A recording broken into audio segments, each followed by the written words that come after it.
They forced her to sing just to mock her, but when Lena's voice filled the room, their smug smiles vanished. The woman they once ridiculed left them completely speechless. Morning sunlight streamed through the kitchen windows of a modest suburban home in Oakdale, Connecticut. Lena Carter, 34, hummed softly as she packed lunches for her two children. Her melody, though quiet, carried a surprising richness that hinted at something extraordinary. "Mom, you're doing it again," her 12-year-old daughter Sophie said with a knowing smile. Lenny stopped, realizing she'd been unconsciously singing an aria from Puccini's La Bohème. "Old habits," she replied with a gentle laugh that didn't quite reach her eyes. The kitchen walls held few clues about Lenny's past, just one small framed photograph tucked among family pictures. It showed a younger Lena at a grand piano, eyes closed in concentration, her face illuminated by a spotlight. 15 years had passed since that photo was taken at Eastmore Academy of Music, where Lena had once been their most promising vocal talent. Michael, her husband of 13 years, entered the kitchen and kissed her cheek. "The kid's music teacher mentioned you again yesterday," he said, pouring coffee. "She still can't believe you studied at Eastmore." Lenny smiled faintly. That was another lifetime. What their neighbors and friends couldn't fully understand was why Lena had walked away from potential stardom. Back then, she'd been on track for an international career when her father suffered a debilitating stroke. With her mother long gone and no siblings to help, Lena made her choice without hesitation. Family first. No regrets. She often told Michael during quiet moments, though sometimes he caught her watching performances online, her fingers unconsciously conducting along with the music. That afternoon, while tidying the mail, Lenny froze. An elegant cream envelope bore the gold seal of the Eastmore Academy of Music. Her hands trembled slightly as she opened it. "Celebrating 25 years of musical excellence," she read aloud. "The board of directors requests the honor of your presence." Michael watched her face carefully. "The big anniversary gala?" Lenny nodded, scanning the invitation. "They're gathering alumni. I can't imagine why they'd include me." "Because you were extraordinary," Michael said simply. She shook her head. "I was a student who never graduated. They've probably invited everyone from that era." She placed the invitation on the counter, intending to discard it later. That evening, after the children were asleep, Michael found Lenny in their small study. She was watching a video on her laptop, headphones on, completely absorbed. He recognized what it was without seeing the screen. The last recital she'd performed at Eastmore before leaving. He'd seen her watch it perhaps 3 times in their marriage, always when she thought no one was looking. "You should go," he said when she noticed him. "To the gala." "I don't belong in that world anymore." She closed the laptop. "Those people chase fame and recognition. I chose a different path." Michael sat beside her. "Maybe it's not about them. Maybe it's about making peace with a part of yourself you've kept locked away." Later that night, Lenny found herself opening an old trunk in their attic. Inside lay sheet music, programs, and notebooks from her Eastmore days. Her fingers traced the notes she'd once annotated with such care. Among them was a composition she'd written, never performed, never heard by anyone but her. In the stillness, she hummed a few bars, surprised that the melody remained so vivid in her memory. The music felt like meeting an old friend, familiar yet distant. The following morning, Lenny found herself typing a response to the invitation. "Thank you for including me. I would be honored to attend." Her finger hovered over the send button for several seconds before she finally pressed it. Something both terrifying and exhilarating stirred within her.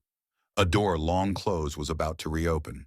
The evening of the gala arrived with an unexpected spring chill.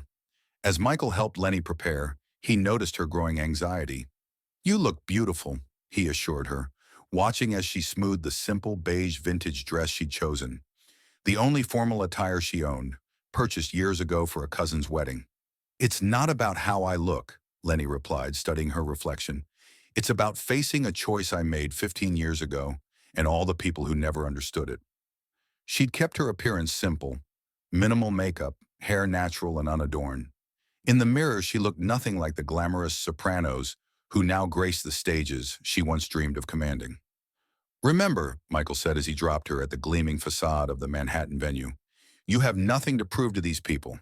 The grand hall of the Eastmore Anniversary Gala glittered with crystal chandeliers and success. Distinguished alumni mingled with wealthy donors, celebrated conductors, and renowned performers. The air itself seemed charged with accomplishment and ambition. Lenny hesitated at the entrance, suddenly feeling every inch the outsider. Women in designer gowns adorned with jewelry worth more than her mortgage glided past. Men in impeccable tuxedos discussed upcoming seasons at the Met in Carnegie Hall. Lena Carter, is that really you? Professor Eleanor Whitmore, now in her 70s, approached with genuine warmth. The woman who had once been Lenny's vocal coach embraced her former student. "I never thought I'd see you here," she said, examining Lenny's face with kind eyes. "What a wonderful surprise." Their conversation was cut short by a commotion near the main stage. A group had formed around a tall, distinguished man whose silver-streaked beard and confident stance commanded attention even from a distance. Lenny recognized him immediately. Victor Holloway, once her closest competitor at Eastmore, now one of the most celebrated conductors in the country. "He's just been appointed artistic director at the National Symphony," Professor Whitmore whispered, "the youngest in their history." Lenny nodded, remembering the intense rivalry they had once shared, talent matched only by their contrasting approaches to music. Where she sought truth, Victor pursued technical perfection. "Lena Carter." His voice carried across the crowd as he spotted her. Conversations quieted as heads turned. "The prodigy who disappeared." He approached with a glass of champagne in hand, his entourage following. Up close, his success was etched in every line of his face, in the confidence of his posture, in the way others deferred to him. "Victor," she acknowledged evenly. "When they told me you might attend, I could hardly believe it." His smile didn't reach his eyes. "What have you been doing with all that potential?" There was a subtle emphasis on the last word that made several people in his circle exchange knowing glances. "I've been living my life," Lenny replied simply. "How quaint." Victor gestured to a woman beside him. "Olivia here just completed her third world tour, and Marcus has been commissioned by the Vienna Philharmonic." Each introduction felt like a subtle barb, highlighting paths Lenny hadn't taken. "How fortunate for them," Lenny said, maintaining her composure even as she felt increasingly out of place. As the evening progressed, Lenny found herself cornered by Victor and his admirers near the bar, their questions becoming more pointed. "Don't you miss it?" asked the woman who'd introduced herself as a former classmate, though Lenny barely remembered her. "The applause, the recognition? Did you ever try to return?" Another inquired with faint concern. "I made my choice," Lenny answered, the repetition becoming tiresome. "Family needed me." Victor swirled his drink thoughtfully. "We all face choices, Lena. Some of us choose greatness."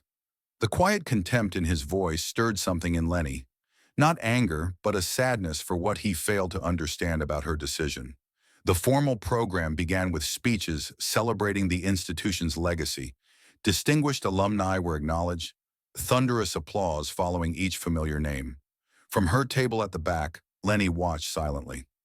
Then Victor took the stage as the evening's honored speaker. His charisma was undeniable as he spoke of dedication, sacrifice, and the pursuit of musical excellence. "Talent," he proclaimed, scanning the room, "is nothing without the courage to pursue it relentlessly. Some among us had that talent." His eyes found Lenny in the crowd, but lacked the commitment to see it through. A murmur rippled through the audience as several people glanced in her direction. "In fact," Victor continued, his smile turning predatory, "we have a unique opportunity tonight. Among us is someone whose voice once promised greatness before she chose obscurity." The spotlight swung wildly before finding Lenny, illuminating her startled face for all to see. "Lena Carter," Victor announced, extending his hand toward the stage. "Perhaps you'd honor us with a song? Show us what might have been." The request hung in the air, wrapped in the guise of an honor, but transparent in its cruelty. Around her, faces turned with curious expectation, some with undisguised schadenfreude, eager to witness the humiliation of a woman believed to have wasted her gifts. "I didn't come here to perform," Lenny said, her voice steady despite her racing heart. "Come now," Victor pressed, his voice carrying through the microphone. "Surely you remember how. Or has domestic life erased even that?" Laughter rippled through sections of the audience. Not everyone, but enough to sting. Professor Whitmore rose from her seat, indignation clear on her face. But Lenny gently touched her arm. This moment of mockery had been building all evening, perhaps all 15 years. One song, Victor insisted, his challenge clear. Unless, of course, you can't. Lenny felt dozens of eyes upon her, some sympathetic, most curious, and several, including Victor's, gleaming with anticipated satisfaction at her expected failure. She thought of her children at home, of Michael, who believed in her talent even when she'd locked it away. She thought of her father, now gone, who had never once made her feel guilty for the career she'd abandoned for his care. Very well, she said softly, rising from her chair. The path to the stage felt impossibly long. Her simple beige dress stood in stark contrast to the formal attire surrounding her. She heard whispers as she passed. 15 years without training. Probably can't hit a proper note anymore. Poor thing. He's cornered her completely. Victor stood center stage, his expression one of feigned collegial welcome. He extended his hand with theatrical gallantry. Ladies and gentlemen, Lena Carter, returning to Eastmore after 15 years. He leaned close as he handed her the microphone, whispering, "Try not to embarrass yourself too thoroughly." Lenny took her position on the small stage, facing the sea of disbelieving faces. The elegant hall with its crystal chandeliers suddenly felt suffocating. In the front row, Victor took his seat, leaning back with a satisfied smirk that said he'd already won. She stood frozen, microphone in hand, heart hammering against her ribs. For a terrible moment, she feared her voice would fail her entirely. An older man with a gray beard in the audience caught her eye. He wasn't hiding his amusement at her discomfort, whispering something to his companion that made them both chuckle. The spotlight felt hot, unforgiving. Lenny closed her eyes briefly. In that darkness, she wasn't in a hall full of judgmental former peers. She was in her kitchen, singing lullabies to her children. She was in her garden, humming as she tended her flowers. She was in her father's hospital room, her voice bringing him comfort when words couldn't reach him. Music had never left her. It had simply transformed, becoming something intimate rather than performative. She opened her eyes. "I'll need a pianist." Victor gestured dismissively to the grand piano in the corner, where a young musician sat ready. "Jonathan will accompany you. What will you be attempting?" The word attempting hung in the air. Another small cruelty. Lenny looked directly at the pianist. "Do you know O mio babino caro?" The young man nodded, surprised by her choice, one of opera's most beloved but challenging arias. As she waited for him to prepare, Lenny surveyed the room. Some faces showed pity, others anticipation of failure. Victor's expression remained one of barely concealed triumph. He believed he'd already won this moment, reducing her to an object lesson in wasted potential. The pianist played the opening notes, and Lenny took a deep breath. The first note hung in the air, pure and unwavering. Heads that had been bent in whispered conversation snapped up. Victor's smug smile faltered. Lenny's voice filled the hall with a richness and emotional depth that silenced every murmur. The technical prowess was impressive enough, her control, her perfect pitch, her seemingly effortless movement through the challenging passages. But it was something more that captivated the audience. Each note carried 15 years of unsung emotions. Joy, grief, love, sacrifice, contentment. Her voice told the story not just of Puccini's love-struck Loretta, but of Lena Carter herself, a woman who had chosen a different kind of fulfillment than the one expected of her. In the front row, Victor sat rigidly upright, his expression transitioning from disbelief to shock. The man with the gray beard, who had laughed at her moments before, now leaned forward, his mouth slightly open. Professor Whitmore pressed a handkerchief to her eyes, witnessing the full flowering of a talent she had recognized decades ago. Throughout the room, faces registered the collective realization that they were hearing something extraordinary, not just technically perfect, but profoundly moving. As Lenny approached the aria's emotional climax, her voice soared with a power that seemed impossible coming from her slight frame. The final notes resonated through the hall with crystalline perfection, carrying both technical brilliance and heart-wrenching emotion. Then, silence. For 3 heartbeats, no one moved. No one breathed. The spell her voice had cast remained unbroken. Then Professor Whitmore rose to her feet, tears streaming openly down her face, and began to applaud. Like a wave, others followed, first a few, then dozens, then the entire assembly rising in a standing ovation. Thunderous applause echoed through the grand hall. Several of the professional musicians present appeared genuinely moved, nodding in respect. Critics who had attended as guests exchanged meaningful glances, already mentally composing the articles they would write. Even Victor's inner circle broke ranks, caught up in the genuine artistic moment they had witnessed. Only Victor himself remained seated, his face a complex mixture of emotions, admiration warring with the disintegration of his narrative about her. Lenny stood still in the center of the stage, almost surprised by the response. The validation of the applause was gratifying, but she realized with sudden clarity that she hadn't needed it. The joy had been in the singing itself, something she had denied herself for too long. When the applause finally began to subside, she gently handed the microphone back to the master of ceremonies and moved a step down from the stage. "Wait!" called a voice from the audience. It was Marcus Reed, the composer Victor had mentioned earlier. "Would you consider one more? Perhaps something from Verdi or Mozart?" Another celebrated vocalist chimed in eagerly. Lenny smiled graciously but shook her head. "Thank you, but that was enough." As she made her way back through the crowd, people reached out to touch her arm, to offer compliments, to express wonder. Where they had looked through her before, they now saw her clearly.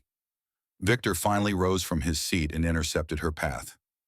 "Lena," he said, his voice lower, humbled despite himself, "I had no idea you had maintained such excellence." She regarded him calmly. "You never understood what music meant to me, Victor. It was never about excellence." "We should talk," he pressed. "With a voice like that, even after all these years, there are opportunities, connections I could help you make." There was a genuine offer beneath his words, but also an attempt to reassert control, to position himself as the gatekeeper to a world she had supposedly lost. Lenny's smile was gentle but firm. "I appreciate the thought, but I have a life I love. Music has always been part of it, just not in the way you understand." The remainder of the evening unfolded like a dream. People who had dismissed Lenny hours earlier now sought her out, asking about her life, her choices, where she had hidden such talent all these years. She answered graciously, but without apology for the path she had chosen. Some understood. Others clearly did not, seeing only what they perceived as wasted opportunity. As the crowd began to thin, Professor Whitmore found her by the grand windows overlooking the city lights. "I always wondered if you regretted your choice," the elderly woman said. Lenny considered the question carefully. "I regretted losing music as I knew it then, but I never regretted choosing my family." "You never truly lost it," Professor Whitmore observed. "Your voice has matured in ways it might not have if you'd followed the expected path. There's a depth there, something genuine that many technically perfect singers never achieve." Victor approached again, more composed now, flanked by 2 board members of the New York Philharmonic. "We're discussing the possibility of a special showcase next month," he said, his tone professionally cordial. "Featured alumni. You would be a highlight, a literal overnight sensation." One of the board members added enthusiastically, "Arrangements can be made." Lenny recognized the offer for what it was, a doorway back to the path she left behind. The temptation was stronger than she'd expected. "I'm flattered," she began carefully, "but my life is in Connecticut. My family—" "Weekend rehearsals," Victor interrupted. "We can work around your domestic obligations." The slight condescension in his phrasing clarified everything for Lenny. "My domestic obligations," she said, emphasizing the words with quiet steel, "aren't burdens I work around, Victor. They're choices I embrace fully." She looked him directly in the eyes. "When was the last time you sang simply for the joy of it, not for an audience or critics or your reputation?" His expression revealed the answer before he could formulate a response. I don't need spotlights or reviews to affirm that music matters in my life, she continued gently, though I thank you for the reminder that I've been keeping my voice too much to myself. As she prepared to leave, Professor Whitmore pressed a business card into her hand. The community music school downtown is looking for a vocal instructor, she said. 2 evenings a week. Something to consider. On your terms. Lenny looked at the card, a warmth spreading through her at the thought of teaching others to find their voice. I might just do that, she said. Outside, the spring night air felt fresh and clarifying. As she waited for her car, Lenny hummed softly to herself. Not Puccini or Verdi, but a simple melody she'd composed years ago for her children.